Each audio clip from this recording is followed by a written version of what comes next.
his version of the February 14th meeting, which Director Comey characterized one way, and General Sessions had a different recollection of it.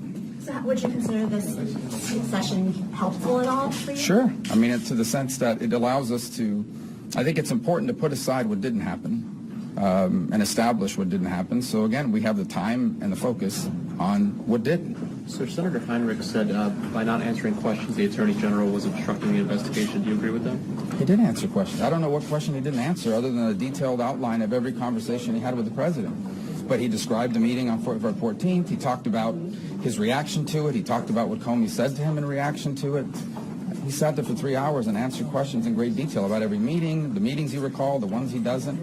I don't really understand what answer they want other than a detailed breakout of every conversation he had. But part of it is he is recused from the Russia investigation. So he is not supposed to be involved in conversations about that, and so I'm not sure how he's supposed to answer on a topic he's not supposed to be involved in. Is it problematic for the Attorney General? You mentioned it was his recusal, but is it problematic that hasn't been briefed on the Russian efforts to influence the election? Well, the recusal has to do with anything investigating the 2016 effort.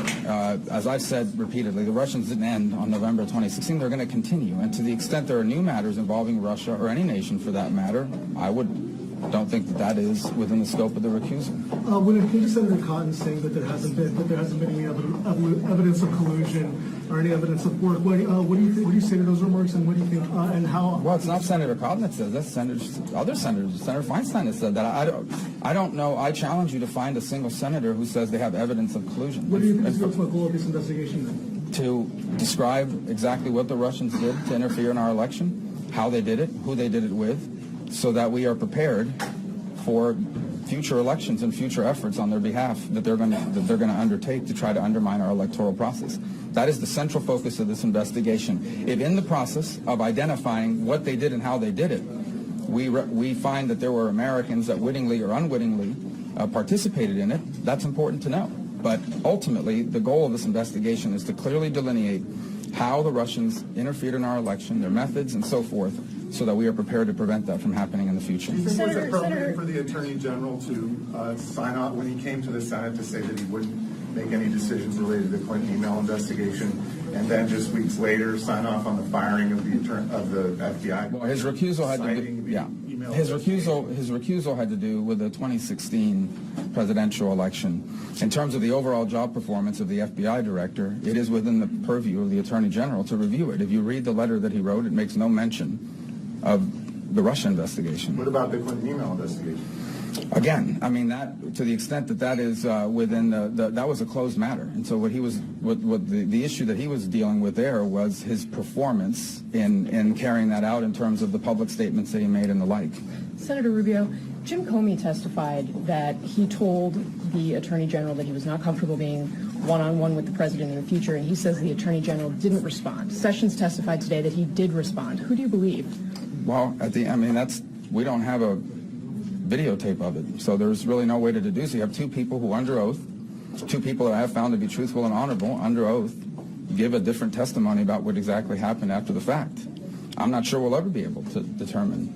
But in the end, that doesn't go to the heart of the investigation. Whether he responded or not doesn't go to the heart of the Russia investigation. It's just a question of whether or not Comey took his complaints to the right person and whether or not Sessions responded in an appropriate way. But it in no way impacts our fundamental goal here, and that is to identify and lay out Russian interference efforts. Do you have full faith in the Attorney General to remain in that position? I have no reason not to at this point. Certainly not from anything I heard today. And do you think he stonewalled the committee today? No. I think he answered every question he thought he could, as truthfully as he possibly could, to the extent he had a recollection on it. Obviously, there are issues that he wasn't going to get into because as Attorney General and as a member of the cabinet, he doesn't feel it's appropriate to outline in great detail every conversation he's had with the President of the United States. He obviously doesn't keep notes the way Director Comey did either. Senator Reid said that the letter that was sent by Rosenstein was covered. The President said I fired him because it was the Russian thing. There was a different reason said in the letter, and the letter was covered. Do you agree with that? I have no basis to make a judgment on it. I mean, but the President, you'll have to ask the President why he said what he said, and you'll have to ask Rosenstein why he wrote what he wrote. I have no reason to believe that Rosenstein didn't believe what he wrote in his letter. finally, what about his answer about maybe, if you had Russian collusion, would you have left the campaign? The answer first, maybe, and then another senator asked him, well, maybe, yeah, I would have. Did that bother you when he said maybe? Not, I mean, it's kind of the way he speaks and expresses himself. I don't have any doubt that he would have. I mean, I've never known Jeff Sessions to be a pro-Putin activist. Do you feel like he was forthcoming? Yes, with testimony this I do. evening? I think he was looking forward to the opportunity to speak to he is the Attorney General of the United States. He's not a former member of the government. And he was as forthcoming with us today as Director Comey would have been had he still been FBI director. But he also said he couldn't reveal a number of his conversations. He didn't even commit to doing that behind closed doors. Because it has to do with his role as Attorney General and the need for the President of the United States to feel like he can speak to the Attorney General in a way that doesn't ultimately wind up entirely in the public domain, no different than any other executive job in the country. The bottom line is this, though. If he is recused from the Russia investigation, then he really isn't having conversations with the president on the Russia investigation. And if he's not upholding that recusal, he's violating his own policy and potentially the law. And there's no evidence that he has violated that. Senator, Should you've he now have had heard a from role in James the Comey Comey firing? and you've heard from Sessions today. What? Should he have had a role in the Comey firing?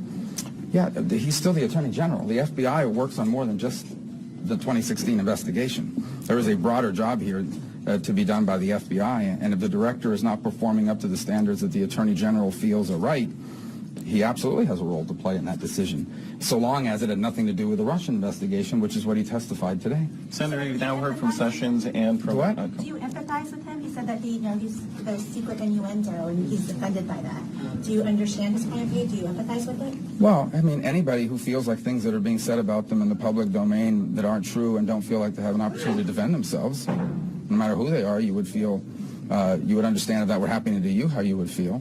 But again, I mean, it doesn't go, at the end of the day, the issue here is whether or not the Russians interfered in our election. I think we know the answer to that.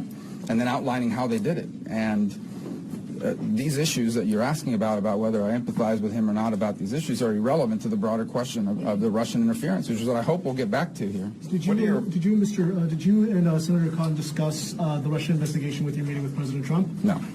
What are your overall feelings on the investigation at this point, Senator, after hearing from both Comey and Sessions now? Well, there's a lot happening that's not just part of these hearings, and I feel good about that process as it moves forward, and hopefully here we're going to be able to get back to the central question, which is how did the Russians interfere? What methods, potentially even people, did they use to do so that we are prepared to address it when it happens again? Senator, and I got to preside. What's the biggest takeaway for the American people out of this hearing if it's not Jeff Sessions not answering questions? He did answer questions. I don't understand how anybody could say he didn't But I answer mean, the questions. executive, there's obviously a lot of people are going to say that's a big Well, but I moment think out of that's this. What's true. the biggest takeaway if it's not that? In the 6 years I've been here, that's been true of people in the cabinet all the time. I mean, there is a limit to, unless there's wrongdoing, there is a limit to what people will testify to in a committee hearing. So what was the because most important thing we learned today?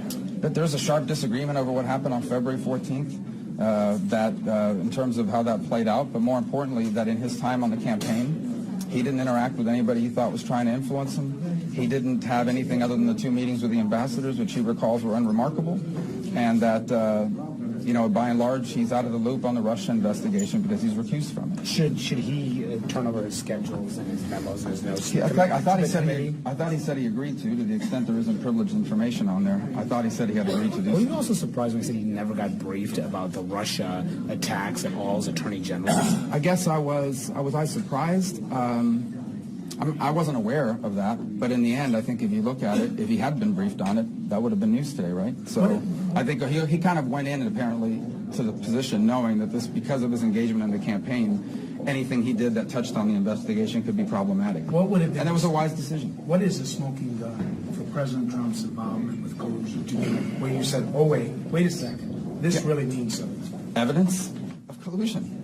And if you find someone that has it, and I'm not, we're not done, but if you have anybody out there who has it, the committee would be interested in seeing it. Otherwise, we should focus on what we know did happen, which is the Russians interfered in our elections. How about the aides? How about the Trump aides when he went down the list? Were you satisfied with that answer?